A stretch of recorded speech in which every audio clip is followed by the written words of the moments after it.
할렐루야. 오늘도 우리가 함께 예배하는 것이 기쁨인 줄 믿습니다. 함께 예배하고 함께 기도하고 함께 하나님 앞에 나아가는 것이 이 세상 어떤 일보다 귀하고 소중한 일인 줄 믿습니다. 오늘 우리가 함께 말씀을 나눔으로 하나님을 기쁘시게 하고 또 성도인 우리가 기쁜 시간이 되기를 간절히 소망합니다. 한 사람이 큰 병을 치르고 나면 후유증이 남습니다. 요즘 독감이 많이 유행하는데요. 사실 이 후유증에 대해서 얘기를 하자면 이 독감보다는 우리에게는 코로나라는 것이 더 와닿을 것이라 생각이 됩니다. 코로나를 걸리면 어떻습니까? 코로나19를 걸리게 되면은 열이 나고 몸이 무겁고 콧물과 기침, 가래가 생깁니다. 그리고 누군가는 입맛이 없어지기도 하고요. 또 목뿐만 아니라 몸 전체가 부서질 듯 아프기도 합니다. 그리고 특별히 이 코로나가 무서웠던 것은 그 코로나에서 치유된 이후에도 여러 가지 후유증을 남겼기 때문입니다. 코로나의 대표적인 후유증으로 기침과 가래가 계속되기도 했고요.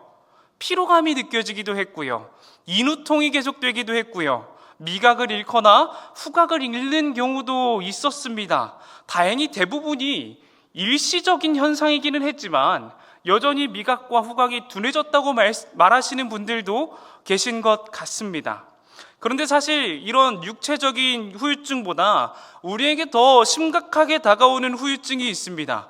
우리 교회를 섬기고 있는 성도들에게 더 심각하게 다가오는 후유증이 있습니다. 바로 한국교회가 힘을 잃었다는 것입니다.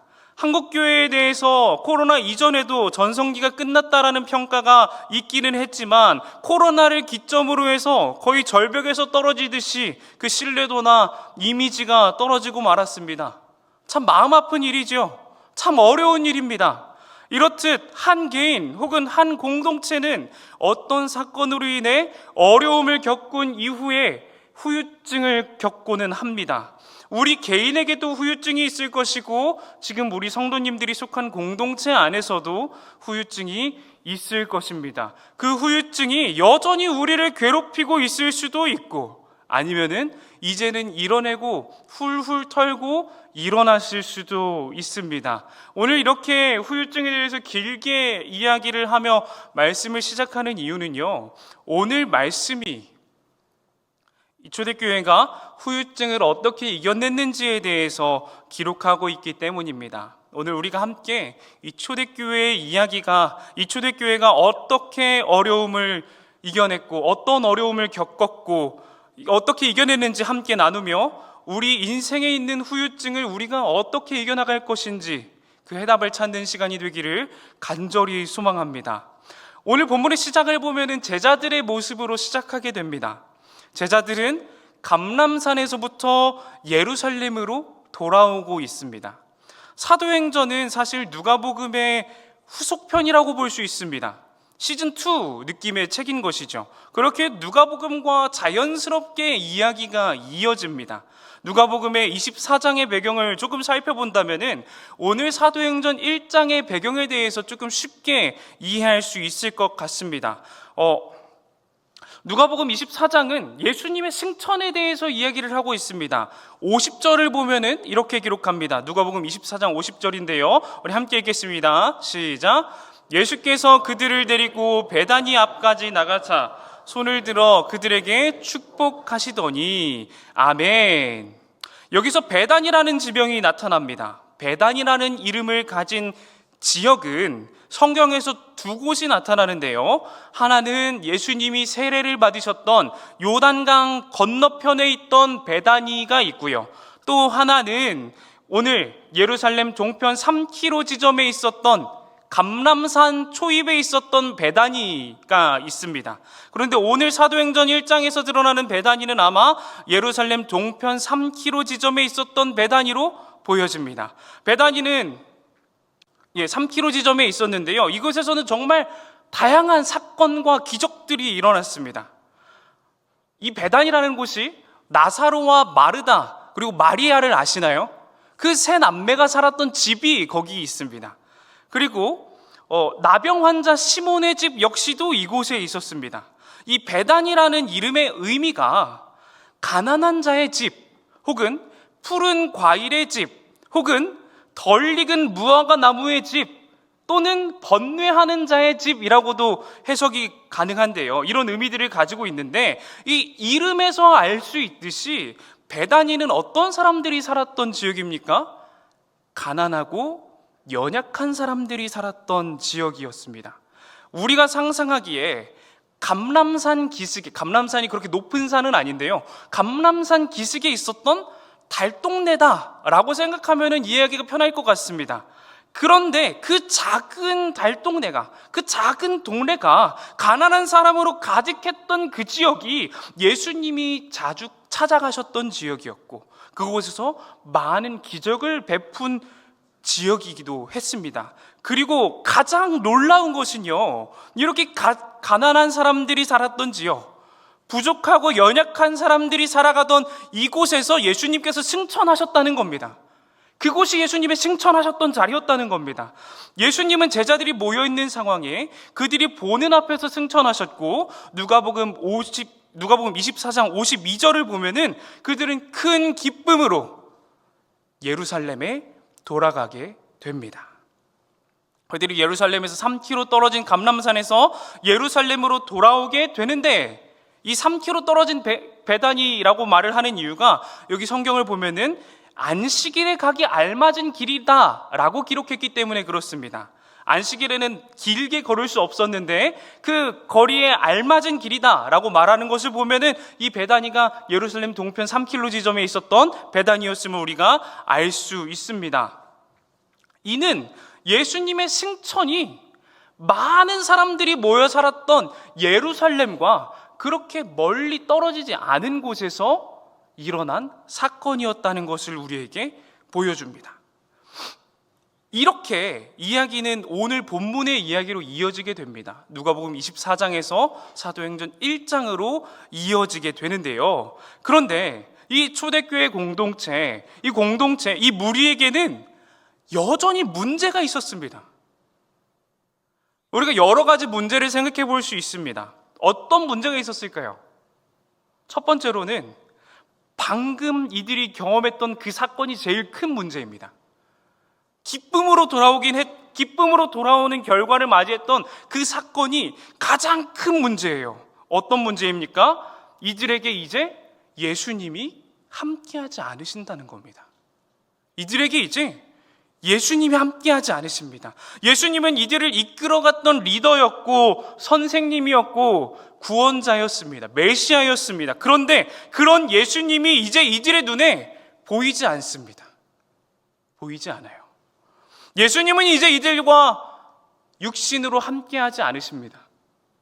그리고 두 번째 문제가 있었습니다. 두 번째 문제는 무엇이었을까요? 이 공동체 안에 배신자가 있었다는 겁니다. 예수님을 따라 제일 열심히 따라다녔다는 그 12제자, 우리가 흔히 말하는 그 12사도라고 불리는 그 사람 안에서 배신자가 나타났습니다. 그 배신의 내용은 더 기가 막힙니다. 리더인, 그 무리를 이끌고 계셨던 선생님이셨던 구원자셨던 메시아였던 예수님을 은 30에 팔아 넘기는 거였습니다. 돈을 맡았던 사람이었고 회계였고 총무였던 그 유다가 예수님을 돈 때문에 팔아 넘겼습니다. 이제 이 공동체 안에는 이 두 가지 문제를 어떻게 해결할 것인지가 고민이었을 겁니다. 예수님이 승천하시는 모습을 받고 기쁨으로 예루살렘에 돌아오기는 했지만 예루살렘에 돌아온 이 120명의 무리는 심각한 고민에 휩싸였을 겁니다. 이제 우리는 어떻게 하지? 이제 이 일을 어떻게 이뤄나가지? 예수님이 계시지 않는데, 우리를 이끌어갈 그분이 계시지 않는데, 우리 안에는 배신자가 있었는데 우리가 이 상황을 어떻게 헤쳐나갈 것인가? 그게 큰 고민이었을 겁니다. 우리도 인생을 살아가는 동안에 이런 어려움을 마주하고는 합니다. 갑작스런 부재로 인해 어려움을 겪기도 하고, 뜻한 바와 다른 진행으로 인해 어려움을 겪기도 하고, 내가 가장 믿었던 혹은 함께할 것이라고 믿어 의심치 않았던 사람이 떠나감으로 인해 어려움을 겪기도 합니다. 우리는 그런 상황 가운데 어떻게 행합니까? 좌절하고 무너지고 힘겨워합니다. 자리에 주저앉아 울기도 합니다. 하지만 오늘 초대교회는 그렇지 않았습니다. 우리가 오늘 초대교회 이야기를 통해 우리가 그런 문제를 만났을 때, 그런 어려움을 만났을 때, 그 문제가 되는 모든 순간들, 공동체의 어려움의 모든 순간들을 어떻게 이겨낼지, 어떻게 이겨내고 어떻게 살아내며 어떻게 하나님께 결국에는 영광으로 올려드릴지에 대해서 함께 나누며 은혜 받고 결단하는 시간이 되기를 간절히 소망합니다. 초대교회는 어떻게 이 상황을 이겨냈을까요? 예수님이 없어졌고 중간 리더였고 이제는 공동체를 이끌어야 할 사도 중 한 명이 배신하여 예수님을 팔아넘겼고 그 스스로도 죄책감을 이기지 못해 목숨을 끊고 말았습니다. 그리고 그들은 예루살렘의 한 방에 모여 앉아 있습니다. 우리가 상상해 봤을 때 얼마나 답답한 상황입니까? 아무리 예수님이 승천하신 모습을 보았고 그게 좋은 일이라고는 하지만 그 승천으로 인해 그들의 상황이 달라진 건 아무것도 없습니다. 여전히 예수님은 계시지 않고요. 여전히 그 배신자는 빈자리로 남아있고요. 예수님이 성령을 주시겠다는 약속을 하셨지만 그들은 아직 성령의 뚜렷한 임재하심을 경험해보지 못했습니다. 그냥 이전과 달라진 게 하나도 없습니다. 그들의 상황에서 이전과 달라진 게 하나도 없는 거예요. 그들은 다시 예수님이 십자가에 못 박혀서 무덤에 들어가셨던 그 상황과 똑같은 상황이 된 겁니다. 다시 그렇게 버려지게 된 겁니다. 만약 우리가 이렇다면 어떨까요? 이런 예시를 들어보겠습니다. 우리가 선교 혹은 성경학교를 준비하고 있다고 생각을 해봅시다. 그런데 함께 으쌰으쌰 해가지고 열심히 준비하고 있고 곧 출발할 때가 다가오고 저 멀리 그 선교지 혹은 수련회에 나올 학생들이 눈앞에 아른아른 보이는 것 같은 이제 얼마 남지 않은 그 상황입니다. 은혜 받고 함께 기쁨으로 예배해야 되는 그 상황입니다. 그런데 갑자기 준비하는 담당자가 떠나갑니다. 갑자기 회개를 맡고 있던 사람이 모든 헌금을 가지고 도망갑니다. 그렇다면 우리는 어떨까요? 그 공동체는 어떻게 될까요? 우리는 어떤 반응을 보일까요? 지금은 당장은 웃으시지만 정말 그 상황이 여러분 눈앞에 임하게 된다면 어떻겠습니까? 얼마나 크게 낙심하겠습니까? 대체 어떻게 그럴 수가 있어? 대체 어떻게 그래? 어떻게 그럴 수가 있어? 라는 말만 계속할 겁니다. 아니 어떻게 사람이 그래? 세상 사람들도 안 그러는데 어떻게 교회에서 그럴 수가 있어? 이런 말만 계속할 겁니다. 그렇지 않습니까? 세상 사람들도 그렇게 하지 않는데, 세상의 사람들도 그렇게 무책임하게 떠나지 않는데 어떻게 그래? 라는 말이 수도 없이 반복적으로 나올 겁니다. 그리고 그 공동체가 어떻게 되겠습니까? 다투고 싸우고 무너지게 될 겁니다. 흩어지게 될 겁니다. 그렇다면 우리 초대교회가 어떻게 했는지, 예수님이 떠나시고 가룟 유다가 스스로 목맨 그 상황에서 초대교회는 어땠는지 함께 나눠보기를 원합니다. 그들은 첫 번째로 기도하였습니다. 함께 13절과 14절을 읽어보도록 하겠습니다. 한 목소리를 읽겠습니다. 들어가 그들이 유하는 다락방으로 올라가니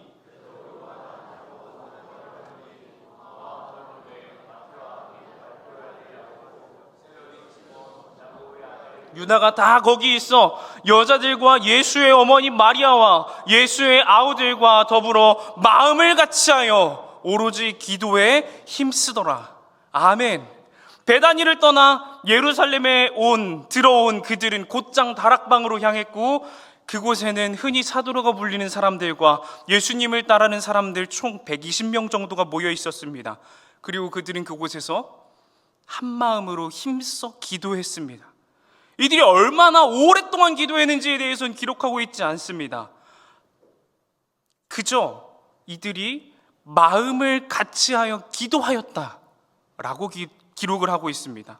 원어를 살펴보면 14절을 조금 더 쉽게 이해할 수 있는데요. 여자들과 마리아와 예수의 형제들을 비롯한 모두가 한 마음으로 독실하게 기도하였다라고 기록을 합니다. 여기에서 놀라운 것은요, 그들 사이에 이견이 없었다는 겁니다. 다른 의견이 없었다는 겁니다. 누군가는 그렇게 우리가 생각했을 땐 그랬을 수 있겠죠. 베드로, 당신이 그때 도망가서 예수님이 잡히셨어. 그때 귀를 자르는 게 아니라 목을 뺐어야지. 다 너희가 지키지 못해서 내 아들이 죽었어. 다 같이 도망간 주제에 무슨 말을 그렇게 많이 해? 이 중에 잘못 안 한 사람들이 어디 있어? 이러면서 다투며 싸우며 네가 잘했다 내가 잘했다 싸운 것이 아니라 그들은 여전히 한 마음이었다는 것이죠. 여전히 그들의 마음은 오직 하나였고 교회 공동체는 기도하기에 힘썼습니다. 다른 건 필요 없습니다. 정말 독실하게 간절하게 한 마음으로 한 뜻으로 기도하는 데에만 힘썼다라는 것입니다. 사랑하는 수원하나교회 성도 여러분, 교회는 기도하는 공동체입니다. 교회는 말하는 공동체가 아니라 기도하는 공동체인 줄 믿습니다. 우리의 말이 내 옆에 있는 성도들에게 뿌려진다면 그건 다툼의 씨앗이 됩니다. 하지만 내 말이 하나님 앞에 들어진다면 그건 기도가 되는 줄 믿습니다. 예전에 제가 청주에서 처음 사역에 대해서 배울 때요, 목회가 무엇인지 사역이 무엇인지 배울 때에 그 교회에는 정말 독특한 점이 하나 있었습니다. 바로 모든 회의의 이름이 기도회였습니다. 그 교회 담임목사님의 목회 방침이셨는데요, 교회 안에 어떤 모임을 갔던지 그냥 이름이 기도회였어요. 셀이 모여도, 교사가 모여도, 안수집사회가 모여도, 권사회가 모여도, 당회가 모여도 그냥 모든 이름들이 다 기도회였습니다. 안수집사님들이 모이시면은 그 안에서 무슨 이야기를 하든지 일단 안수집사 기도회로 모이는 거예요. 장로님들이 모이시면은 그 안에서 축구를 하시든 족구를 하시든 아무 상관없이 일단 장로 기도회라는 이름으로 모이는 겁니다. 그리고 그 기도회라는 이름 때문에 그 모든 모임 중에 함께 손잡고 기도하고 시작하고 기도하고 끝마쳤습니다. 그런 문화가 있었습니다. 사랑하는 우리 수원하산교회 성도 여러분, 우리가 섬기는 공동체가 어려움에 닥쳤을 때, 우리가 함께 모이는 공동체가 흔들릴 때, 그때 필요한 것은 다른 어떤 것도 아니라 기도인 줄 믿습니다. 우리가 어느 모임에서든지 함께 기도하고 한마음으로 기도하기를 원합니다. 우리가 그렇게 모일 때마다 기도하고 하나님 앞에 간구하며 나아갈 때에 하나님께서 우리 공동체, 우리 수원하산교회를 끝까지 놓지 않으실 줄 믿습니다. 이렇게 기도한 그들은 두 번째 행동을 합니다. 바로 상황을 파악하고 해결책을 찾는 겁니다. 배신자를 대신할 사람을 선출하는 것이죠. 그 조건은 이렇습니다. 사도행전 1장 21절과 22절 말씀을 함께 읽겠습니다. 한 목소리를 읽겠습니다. 이러함으로 요한의 세례로부터 우리 가운데서 올려져 가신 날까지 주 예수께서 우리 가운데 출입하실 때에 항상 우리와 함께 다니던 사람 중에 하나를 세워 우리와 더불어 예수께서 부활하심을 증언할 사람이 되게 하여야 하리라 하거늘. 아멘. 여기 모인 120명 중에 이 조건, 우리가 함께 읽은 21절과 22절에 해당하는 이 조건에 해당하는 사람들이 딱 2명 있었습니다. 2명. 바로 바사바라 하기도 하고 유스도라 하기도 하는 요셉이라는 분과 마띠아입니다. 다행히도 후보가 있었어요. 예수님에 의해서 부름을 받지는 않았지만 요한의 세례라는 사건에서부터 예수님이 승천하시는 시간까지, 그날까지 이 무리와 함께했던, 항상 함께했으며 예수께서 부활하였다는 것을 증언할 믿음을 가진 사람, 요셉과 마띠아가 있었습니다. 이 장면 속에서 흥미로운 내용이 있습니다. 먼저 이 초대교회 공동체는 이들 가운데 회개를 맡을 사람을 찾지 않았습니다.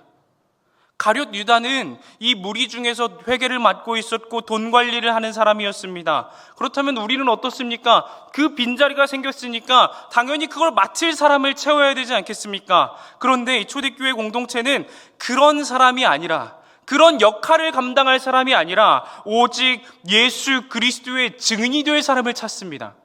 예수 그리스도의 증인이 될 사람. 사랑하는 수원하산교회 성도 여러분, 교회는 예수 그리스도를 증언하는 공동체입니다. 그분이 어떤 분이신지, 그 사랑이 어떤 사랑인지, 그 은혜가 어떤 은혜인지 증언하는 공동체입니다. 우리가 예수님의 명령을 기억해 보고자 합니다. 예수님은 너희가 내 회개가 되어라, 너희가 내 총무가 되어라, 너희가 집사가 되어라, 권사가 되어라, 장로가 되어라, 사도가 되어라 라고 말하지 않으십니다.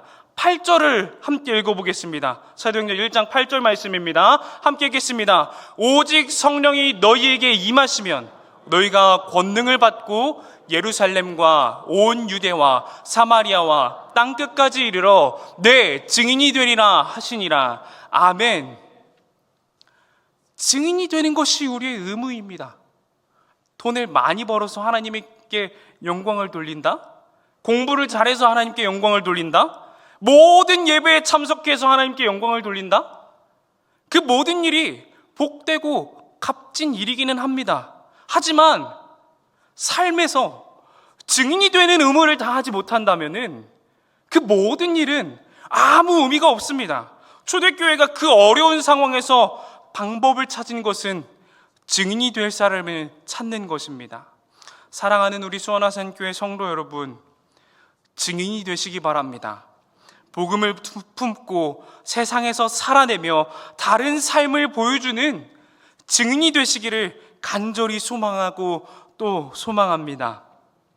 세 번째로 오늘 우리가 함께 나눈 이 말씀에서 놀라운 것은, 이 공동체의 행동은 그 공동체 안에서 분쟁이 없었다는 겁니다. 앞에서 나눴듯이 한 마음으로 기도하였고 제비를 뽑아 마띠아를 사도로 넣게 됩니다.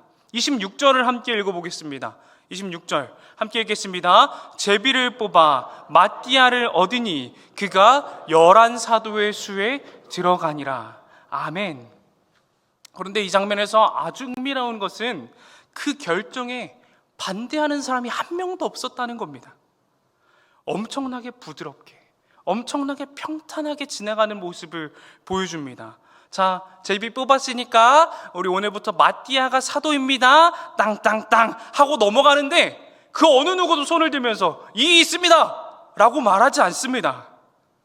그들 가운데 아무 분쟁도 일어나지 않습니다. 그 이유가 무엇일까요? 24절을 읽겠습니다. 24절입니다. 그들이 기도하여 이르되 뭇 사람의 마음을 아시는 주여 이 두 사람 중에 누가 주님께 택하신 바 되어. 아멘. 그들은 또 기도합니다. 또 기도해요.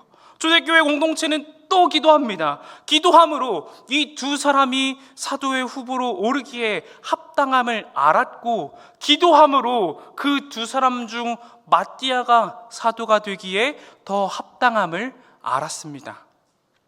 그런데 재미있는 것은요, 더 흥미로운 것은요, 선출된 마띠아보다 요셉에 대한 설명이 더 많이 등장한다는 것입니다. 우리가 생각하기에 우리는 어떻습니까? 이 주인공은 마띠아 아닙니까? 마띠아에게 더 깊이 더 많은 설명과 미사여구가 들어가야 하지 않겠습니까? 그런데 오늘 이 말씀을 보면은 바사바라 하는 유스도라 하는 요셉이다 라고 기록을 하고 있습니다. 이 사람의 이름은 요셉입니다. 앞에 두 말은 별명이에요. 바사바, 안식일의 아들이라는 의미를 가지고 있습니다. 유스도, 올바르다, 의롭다 라는 의미를 가지고 있습니다. 그러니까 이 사람이 어떤 사람입니까? 안식일의 아들이라고 불릴 만큼 거룩한 사람이었고, 이 120명의 사람들이 모여있는 이 초대교회 공동체 안에서 올바르고 의롭다라고 칭찬받을 만한 사람이었다라는 것입니다. 이런 장치는 자연스럽게 그를 대신해서 사람들에게 인정을 받았고 하나님께로 인정을 받게 되는 이 마띠아의 가치를 올려줍니다. 그렇게 칭찬받은 사람을 대신해서 사도로 선출된 마띠아는 얼마나 대단한 사람이었을까? 라는 질문을 우리로 하여금 그런 기대를 갖게 하는 것이죠. 사랑하는 수원화산교회 성도 여러분, 기도할 때 우리는 깨달을 수 있습니다. 공동체가 함께 기도할 때 우리는 무엇이 옳은 일인지 알 수 있습니다. 우리가 어떤 마음으로 나아가야 하며 어떤 길로 나아가야 할지 우리가 기도할 때 알 수 있습니다. 기도할 때 우리는 나의 뜻대로 가는 것이 아니라 하나님의 뜻하신 길을 알 수 있습니다. 그들이 새로운 사도를 뽑는 가운데 분쟁하지 않은 이유는 그들의 선택 앞에 기도가 있었기 때문입니다. 하나님에 대한 간구, 사람의 뜻이 아닌 하나님의 뜻을 구했기 때문입니다. 바라옵기로는 우리 수원화산교회가 이렇게 기도함으로 하나님의 뜻을 구하고, 기도함으로 하나님의 마음을 알아 매 순간 하나님의 뜻을 선택하며 나아가는 참된 교회가 되기를 간절히 소망합니다. 지금까지 함께 나눈 말씀들을 정리해 보겠습니다.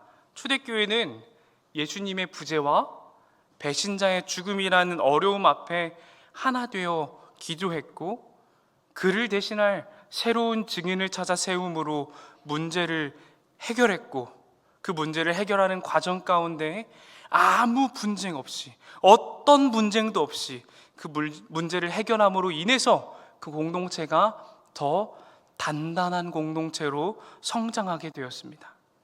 그리고 그들이 간절히 기다렸던 예수 그리스도의 부재는 2장에 가서 해결되게 되는데요, 그들이 또 한 곳에 모인 중에 해결되게 됩니다. 그들이 한 자리에 모여 무엇을 했을까요? 2장을 보면 또 한 번 모이거든요. 한 번 모여서 그들이 무엇을 했을까요?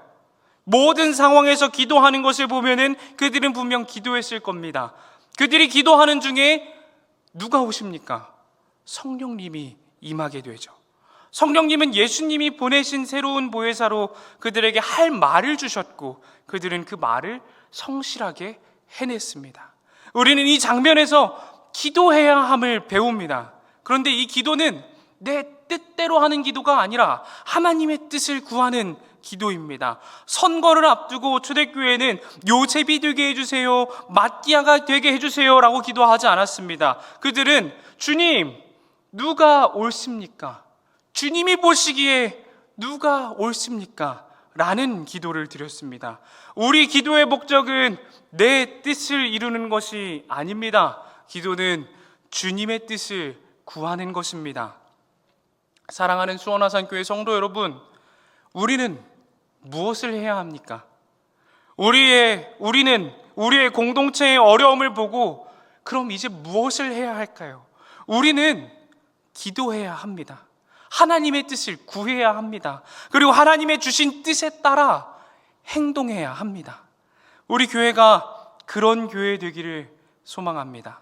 하나님의 뜻을 구하고 깨달은 대로 나아가는 교회, 내 뜻보다 하나님의 뜻을 더 귀하게 여기는 교회, 내 유익을 위해 기도하기보다 하나님 나라를 위해 기도하는 교회, 우리가 그렇게 기도하며 나아갈 때에 우리 수원화산교회가 더욱 단단히 서가고 하나님이 보시기에 기쁘고 어여쁜 교회가 될 줄 믿습니다.